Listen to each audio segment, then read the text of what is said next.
All right, so moving on to a film in the MCU that I think a lot of people probably would have thought was going to fail just because these guys were nobodies, which, they're the underdogs, right? I mean, it kind of mirrors what's going on in the film. These characters, the Marvel comic characters here, were not well known in the slightest. And I feel like Marvel and Kevin Feige and all of them were just in such a groove at this point that they were just like, it's time to take a risk. It's time to take, which they already took plenty of risks before doing the MCU at all. But they knew they wanted to open it up to other worlds, and they were going to bring Thanos in and all this. They had already teased Thanos at the end of the Avengers, so they had to start bringing it up, and they needed to expand that. So this was the obvious choice, I guess, when you look at the stories that could be. They could have went other ways with it for sure, but the Guardians of the Galaxy, this was so out of nowhere for me. I was just like, who? I love comics. I never had read a fucking Guardians of the Galaxy comic. It was kind of like, I've heard of them, I think. Like, they were nobodies. So when they announced this, I was like, okay, here we go, I guess. But man, this is just one of those films where I feel like even if you're not a fan of the MCU, even if you're not a fan of comic booky type movies, you should definitely give it a chance because it works on so many different levels. It works really well in its dramatic sequences. It works really well in its comedic sequences. I think that's where it probably excels the most, even over action, which it excels in there as well. But I would say, like, drama isn't anywhere near as high, but there are good dramatic moments. And there's even some pretty good romantic moments. Really just kind of blends it all. You got adventure, and you've got everything that you want in a summer blockbuster family type film. It could be watched. I mean, I watch it with my kids. My kids love Guardians of the Galaxy 1 and 2. Fucking love it.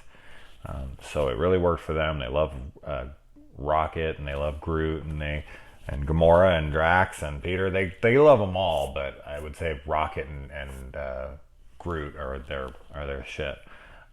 But my dad and everybody I know pretty much loves the Guardians of the Galaxy. So man, they really knocked it out of the park. James Gunn, that's funny. Seeing James Gunn get this, I was like, the dude who directed Slither, like the host of that Scream Queens TV show that I watched, like James Gunn. Okay, they've taken a lot of risks with the directors that they've picked, young directors that are hungry and want to prove themselves. And man, have the MCU as it sits right now is just, it's incredible. I mean, going back and rewatching it as I haven't disliked or even had anything less than really enjoyed any film yet. And I know that I really like every film from here on. So they've never made it even a subpar film, in my opinion. But this one was difficult because this one's so outlandish. It's so weird. It's comic book characters that no one knew, and I don't know how many people would have went and saw it if it wasn't part of the MCU. Even if you put the exact same film in theaters with no connection to the MCU at all, it would have made nowhere near as much money, I don't think. Maybe word of mouth would have boosted it up some, but I don't think it would have reached anywhere near the numbers, became the phenomena that it is, that it warrants a freaking ride at Disneyland, and it was so popularized in pop culture and whatnot. So it's really an incredible feat here, and James Gunn and everyone involved. I don't want to always give the credit to the director because there's so many other people behind the scenes that are also involved in this that made it work, from the actors to how many fucking people work on these kinds of movies. So impressive stuff. And so yeah, we get this opening here where the drama, as I said, works. So it opens really dramatic. It has Peter Quill's mother dying of cancer, and he goes in and he's trying to act tough, and he's he can't do it. He can't take his mom's hand, and she's reaching it out. And I'm thinking about like, because my kids, a lot of times, they won't listen to me when I'm trying to tell them to do something. And just thinking about laying in a bed dying and just reaching out my hand, like literally as I know I'm passing on, just needing my family's love in that moment. Just please fucking hold my hand as I go on. I'm so scared in this moment. Please, I need you. And like asking for my kids' hands, and just both of them like curling up to the mom or, you know, whoever's there. Heartbreaking. And then to think, of course, of a child, my child, having to watch me in that state and all that. Horrid. Just fucking horrid. So, and it really works well. The way that they shoot it, the way they do it. And then he's picked up, and then we move into this really funny sequence of Peter, you know, kicking these little freaking rodent things on this planet and singing this song. And the song, I mean, the music is so integral to the film. It's as much important to the film as any character, I feel. It reminds me of something like Baby Driver or something, where it's integral to the film. It has to be there. It really moves along to the beat of that drum, and man, it's so much better for it.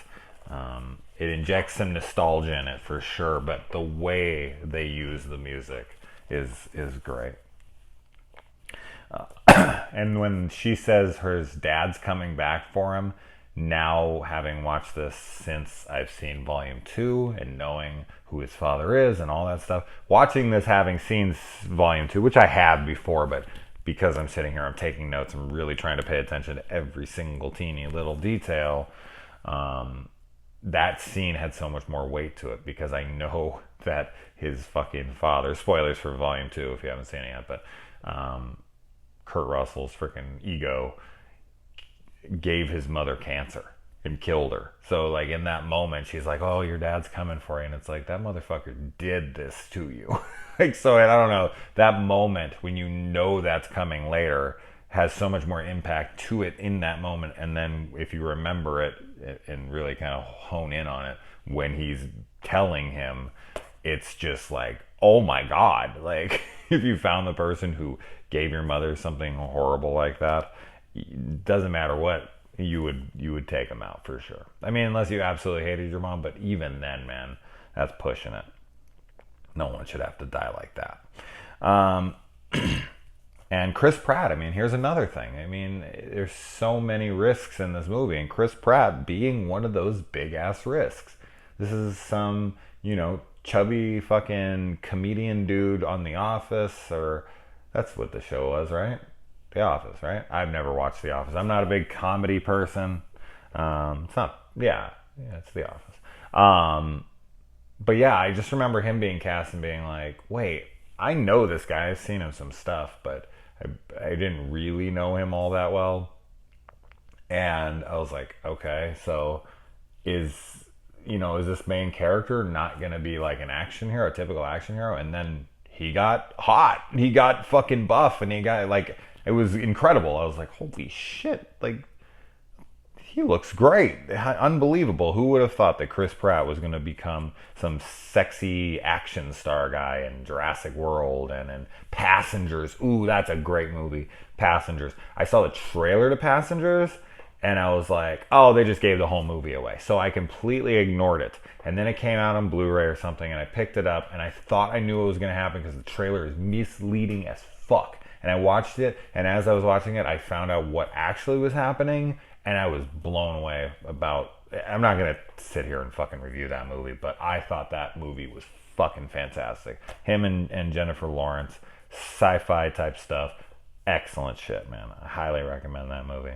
Anyway, I'd love to talk about that movie one day, because, man, that's deep shit.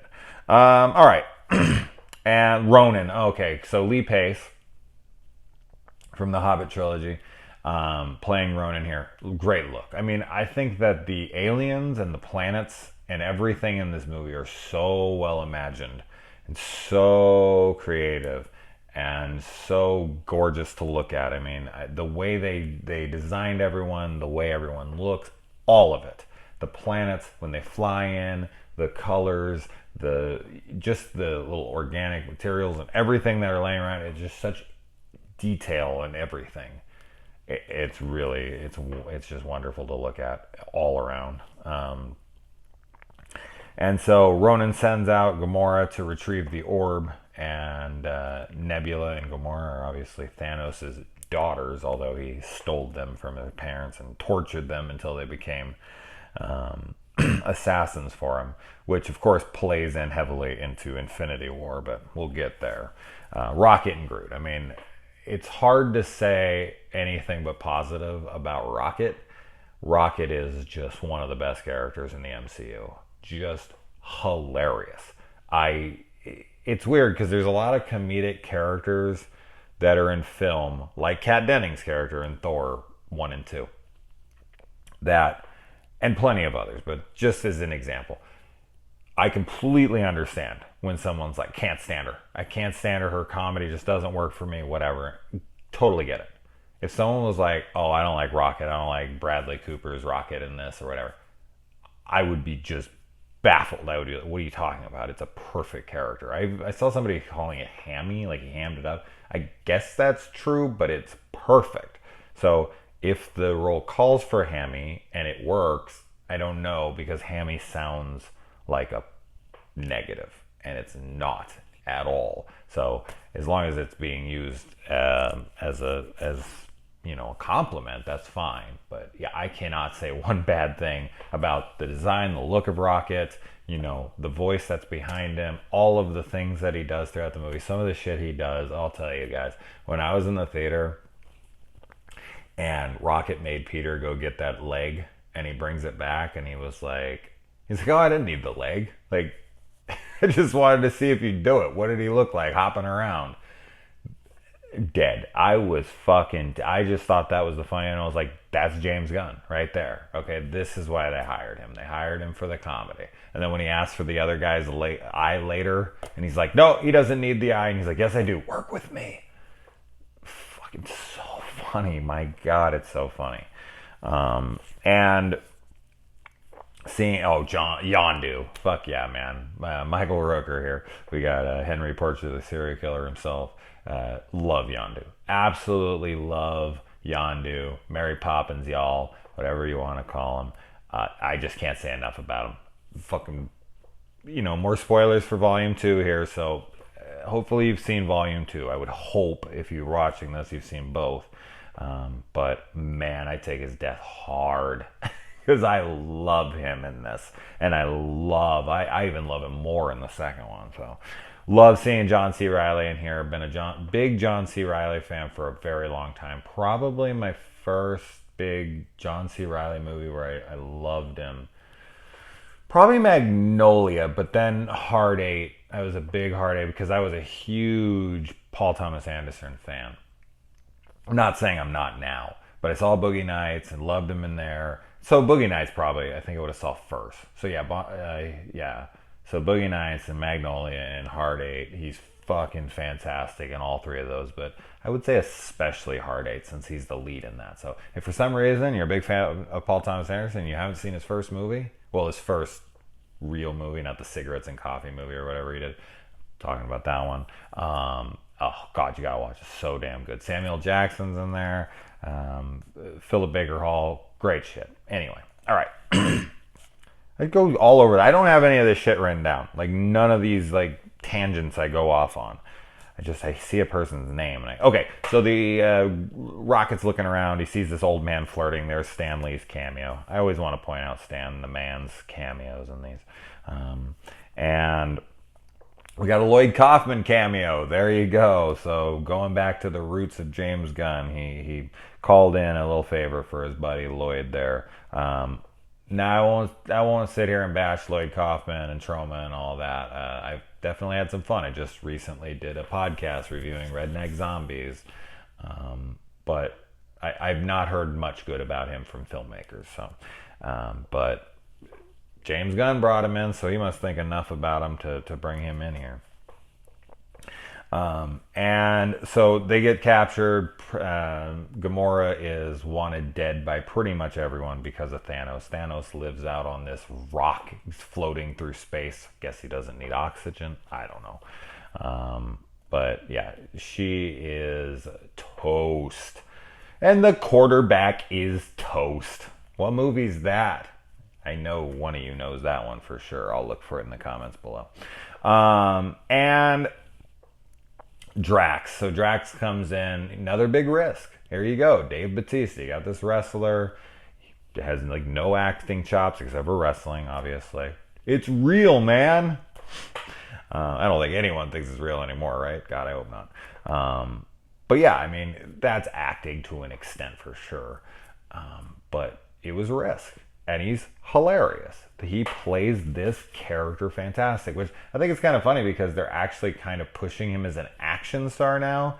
He's doing his rounds where he's doing like the Dwayne Johnson, The Rock, whatever you want to call him, where he's doing some kids movies. He's, of course, they got to put some tough secret agent kind of guy with the kid, and they're playing off of each other. And that movie, that fucking movie, and I'm not saying that specific movie that he's in, I'm talking about that movie that like every fucking action star has to star in at one time.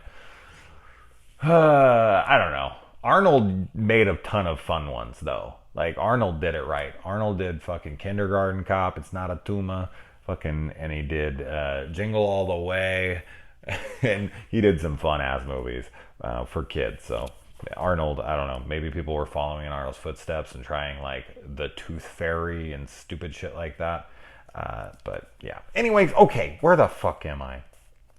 All right, so we got the Nova Corps here versus the Kree, which is where we get some Kree in Captain Marvel later, so it's cool to see them. Obviously, see Ronan in that as well because it's a prequel to all of this.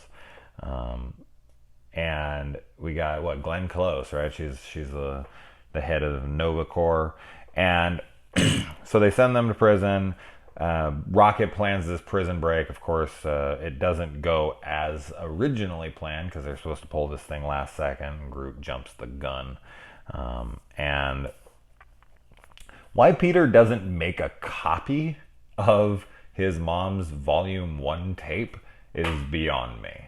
I mean, I get it. That tape, he's been playing it for what? It says how many years? Like 20 some years later. He's got to be in his 30s. He's had that thing for 20 plus years. And he's listened to it a lot, obviously. That thing ain't broken. It ain't worn at this point. He had to have made a copy, no?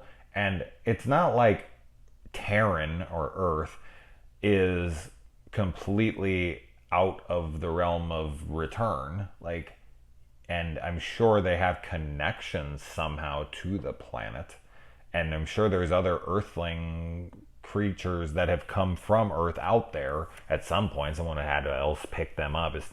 Earth is just completely unaware of this entire galaxy. I know that most people on Earth are, but there has to be other people. Anyway, there's just no connection to Earth for him to come back and get more music or what? No, he just wants that tape, and that's fine, but make a fucking copy. If it breaks, that's it, it's gone. At least he has all the songs memorized. He can come right back to Earth and just make another tape, but the tape itself is what means something to him. I get that, but make a fucking copy or two. Maybe he has them and he just wants that tape. It means more to him. After they break out, they have that really cool action sequence where they break out. Rocket's plan is pretty damn cool, as they all know. Peter risks his life to go for his tape, as I said. That's why I made the whole copy reference thing. And then they fly over to Nowhere, which is the head of a celestial being that people mine the brain matter out of, which I think is just so damn cool. I'd love to know more about that character and how he died out there and how all that came to be. But that is where the Collector resides, inside the head of a celestial being. I guess it's fitting. He likes unique things, right? And the Peter and Gamora romance, this really works for me. When he comes in, he's giving her the dance, and he tries to put his hip and hand on her waist, and he goes in for the kiss, and she's like, no, and puts the knife. Whoa, what the hell? That's not what's going on here. Like, really good stuff. It really plays well, and I really believe it, and I really like it in the next movie as well, even more. and so much even so into Infinity War as well. And I mean, the Guardians of the Galaxy, as they are not yet to be coined yet, they just cannot get along. This entire fucking movie, they're just this ragtag team, this this motley crew of sorts, and they just cannot seem to get their shit together. They're all at each other's throats. Even Peter has to point this out. This is why none of you have any fucking friends. You just keep trying to kill everybody. And it's true. Just throughout the whole movie, they just keep turning on each other. And that even semi still happens in the next movie. These guys are not good at making friends for sure. But that's what makes them such a good team, right? And so they meet the Collector, and we get the Infinity Stone story, which is it's cool to kind of get a little backstory there. I'm not going to go into it. You guys know what it is. And the slave that he has there, beautiful little girl, she decides that she's had it. She's going to grab this Infinity Stone, which seems to be a huge mistake because it looks like a painfully awful death. She's screaming in absolute agony as her fucking soul probably explodes. Awful death. And Drax out there is so drunk and he's tired of waiting for what's promised of him that he calls Ronan, and Yondu shows up and everybody's fucking coming after him. That's such an intense sequence because like just everything's falling apart in that moment. After they grab the Infinity Stone, things are going sideways fast for them. And then Ronan just kicks Drax's ass all over the place. He doesn't stand a chance, and this is before he has the Infinity Stone infused into his freaking hammer.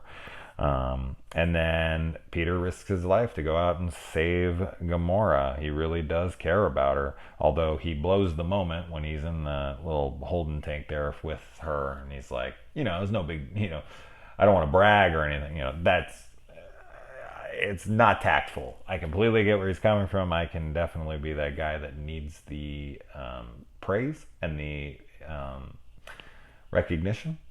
I'm so that guy. I'm so bad with that. I wish I could be the guy who did something and didn't need the credit for it and was just the cool guy who just drifted away and was like, no one needs to know what I did. I'm not that guy.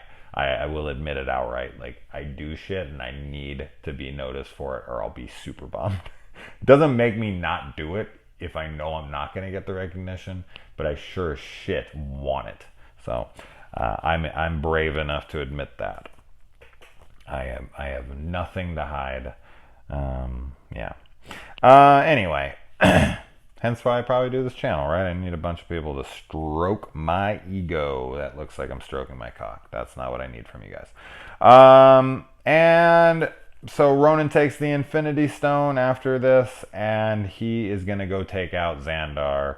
And then he threatens Thanos, which is a big, big no-no, but that never really bites him in the ass because he's ultimately defeated by the Guardians of the Galaxy, not Thanos. I feel like the Guardians of the Galaxy did this motherfucker a favor. He died quick and, not painless, but very fast.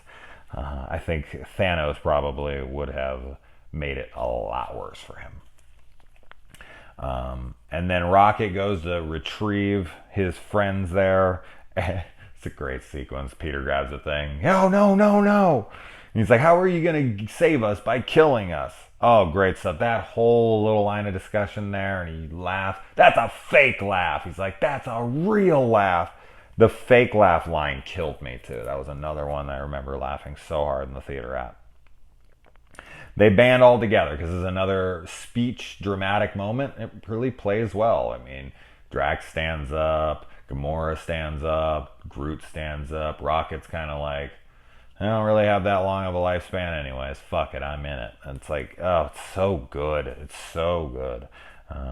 And then, so they get inside. They deliver the dick message, as Peter refers to it as.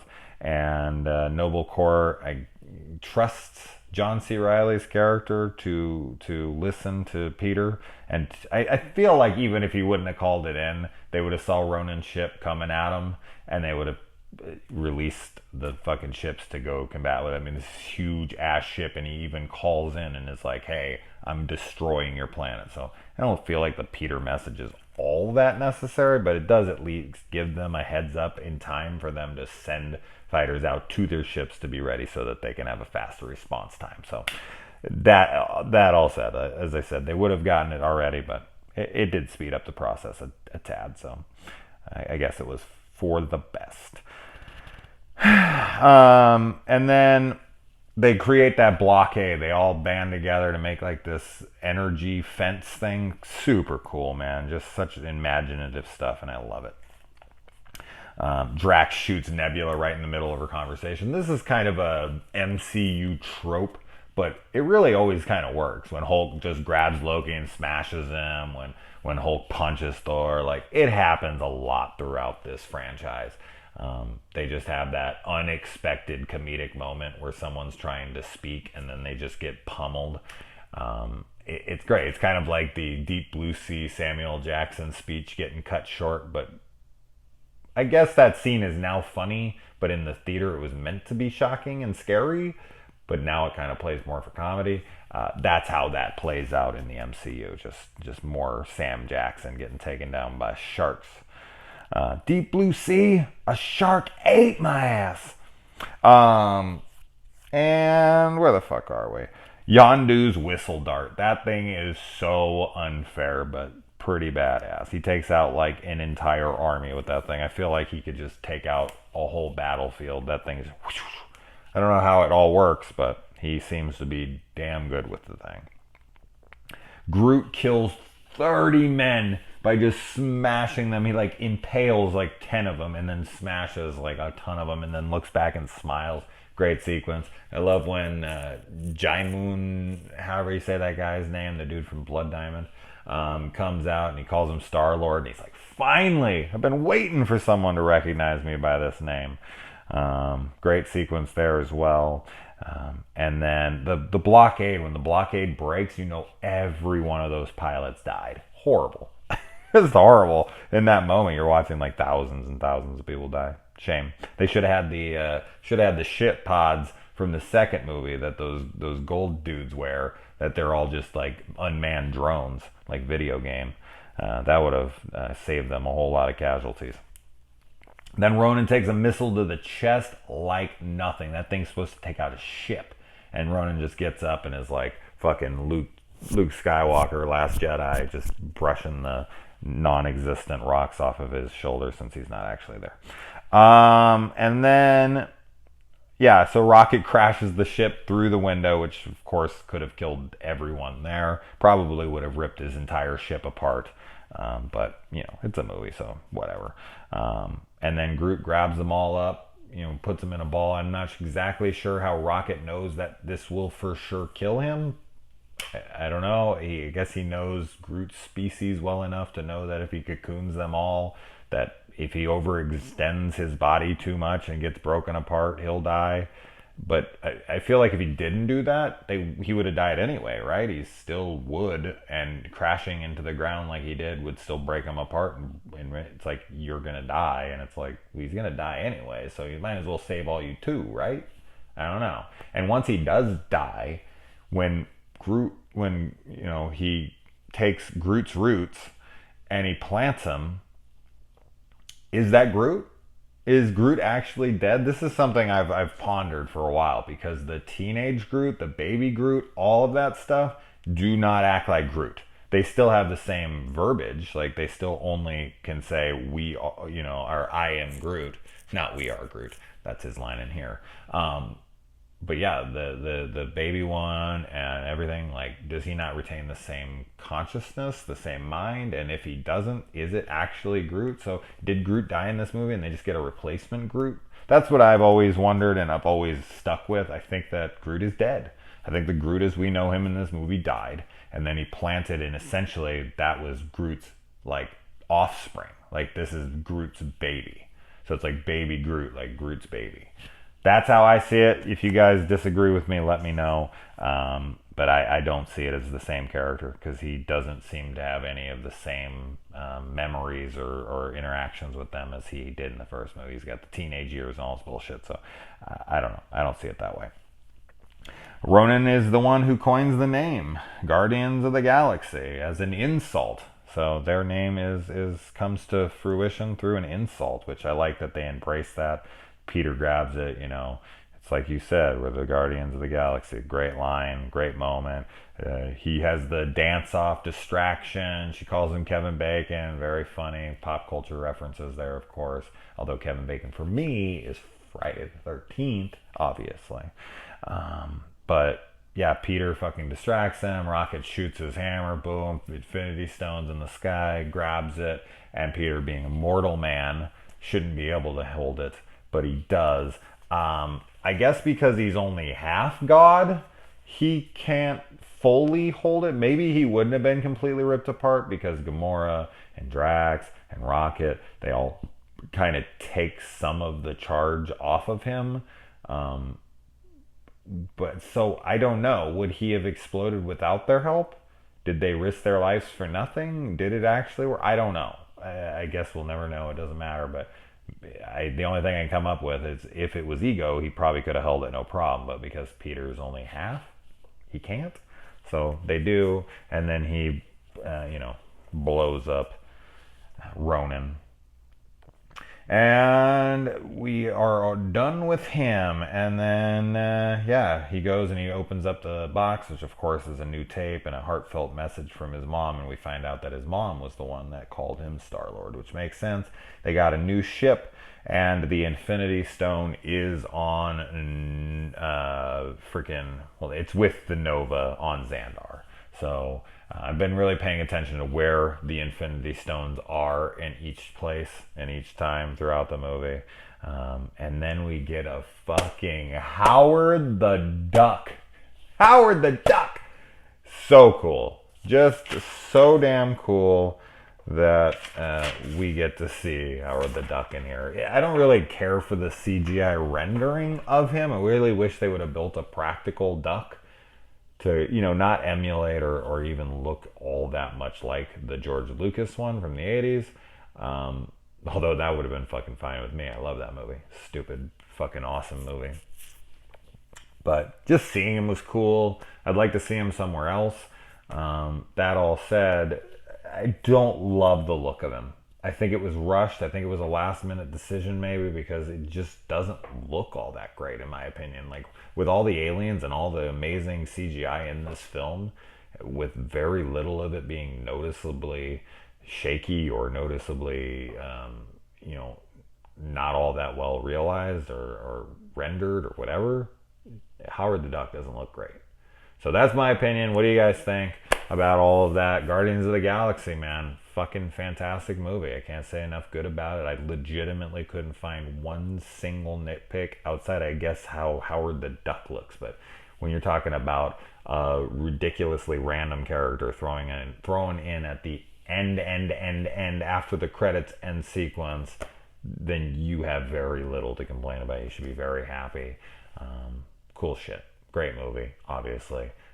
Let me know what you guys think about all that stuff, and I'll see you on the Avengers Age of Ultron review, which I already watched. Adios.